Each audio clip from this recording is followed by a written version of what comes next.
do remember my mother telling me, and I remember experiencing that I've had to learn to walk 3 times in my life. And I learned to walk as an infant. I learned to walk after polio. And then I learned to walk after a surgery that I had when I think I was about 10 to 12, where they cut in between my big toe and the second toe on my left foot along the side, to, as I understand it, to lengthen a tendon or relax a tendon to address the severe arch the polio had caused. And I remember being on crutches, and that's about it. Yeah. And how did you recover from that surgery? And then, how did that affect the rest of your growing up years? Well, to be honest, after I learned to relearn to walk, it kind of just went in the back of my mind. But I did find myself, not necessarily socially, but emotionally or subconsciously aware that my left leg was way underdeveloped from my right leg. And I always felt so self-conscious from that. Now, when I was growing up, exercise and everything that everyone does today to strengthen their core and their body and all that, it wasn't as important back then. Not that it wasn't important, but we just didn't do it. But I could be a runner because I had a weak leg. I always, the times that I've tried to run, I'd find myself slapping my foot because I didn't really have control of it. And my left leg is significantly underdeveloped compared to my right leg. And for years, I have little basic things like you come in from outside and want to wipe your feet on the mat and slap your feet down to get the mud off of them. I couldn't slap this foot. I dragged this foot, but I could slap this one all day long. But I was fortunate. I spent 30 years with an international service company, traveled all over the world, and I was a field engineer in the field in the oil and gas industry. I fulfilled a full career. That's so wonderful. So your polio did not affect your ability to work in the job that you chose? It did not. It's only recently that it's starting to, the effects of it I'm starting to recognize. Yeah. Okay, I'm going to pause right here because I want to look at these questions, and then I'm going to lead you into talking about what came back. So far, so good? Yeah, things are going beautifully. Okay, so, I like this. You're doing well. Okay, so let's start with, I'd like you to tell me about the new symptoms that came on after 30 years, please. Well, the 2 most significant things that's happened that I've had, one of them I don't believe is related to post-polio at all. It was I developed what was diagnosed as an essential tremor. That affected my writing and my fine motor skills in my right hand. I had to come up with accommodations for that for a few years. Wasn't really focused on my leg. But I'm going to say about 3 years ago, I saw my primary care physician, and one of the things that I told him was that I was experiencing some pain in my back of my leg. And I think that's your, what do they call them? The muscle behind your leg. The hamstring? The hamstring, sorry, thank you. Yeah, the hamstring. And he said, it appears to be a hamstring, and he felt around. And like I say, he blew it off, but he just kind of said, just exercise it, and if you need something for pain, let me know. But we didn't do anything. I believe today that was the beginning of it. That was about 2 or 3 years ago. But I did not pay attention to it until recently, and recently being last year. And what did you notice and what did you pay attention to starting last year? The hamstring pain never was still there, but it radiated into what I had experienced several times, was a sciatica attack on my left leg, in my left buttocks, and down, and I just attributed it to another sciatica attack. Yeah. But as it went on, this isn't going to make any sense, but it seemed like it moved from here, and I had less pain here and in my thigh, and all of a sudden it was in my left calf. It was on my left side of my leg. Yeah. This is when I started seeking treatment. This was last year. This was towards the end of last year, being 2024, October, November. Did nerve studies, did MRI, did, I want to say 15 to 17 x-rays at different positions down, looking to see if there was anything that might be pinching or impeding a nerve. Didn't see anything. MRI didn't show a lot. But it's still today, and I didn't really start getting any relief from that until I started seeing you, and we started with things like you sent me seeing orthotist, and we started using adaptive measures like AFOs, and I started understanding that there was modifications that would allow me to better walk. And I wasn't just relegated to a cane, and that there was nothing else available. There was a lot available, and I thank you for that. Another thing is, I find that since you have managed the gabapentin, it has significantly helped with the pain, because the majority of my pain when I'm active during the day is tolerable. But it's after I take a shower, for some reason, I don't know if it's the hot water, or if I don't know if it's a relax, the muscles are relaxing. But after I get out of the shower, go sit in a recliner, watch TV, and get in that bed, that's when the nerve pain starts. And it's most intense at night. And when it first started, there many a nights I'd get up rubbing it and just not know what else to do.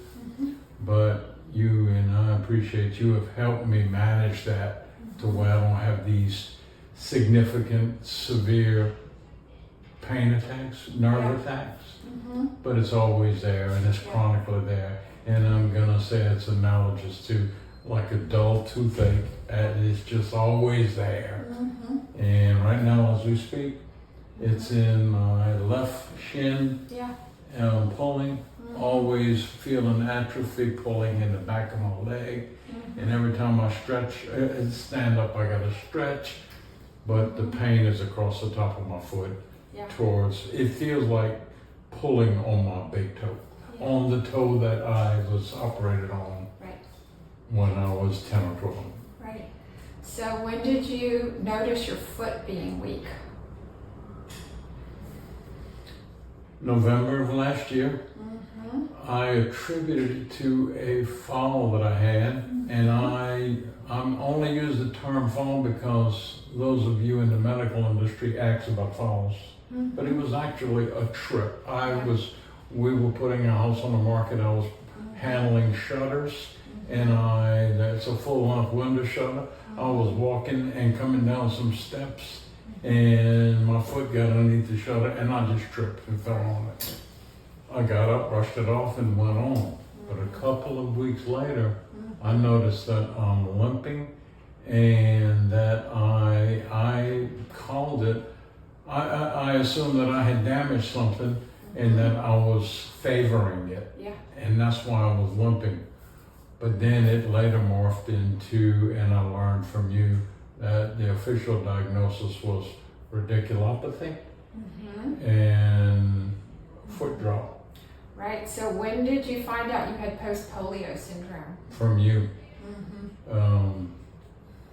as I kind of alluded to it earlier, every one of the doctors that I have seen over the 70 years that I've seen doctors, all of them have known vaguely, and they put it in a chart that I had, that I'm polio survivor, but I never was on an arm lung, fortunately and thankfully, but my symptoms was slight compared to a lot, but nobody ever talked about it. And it's like when you do mention it in the medical profession, it's like they don't know anything about it.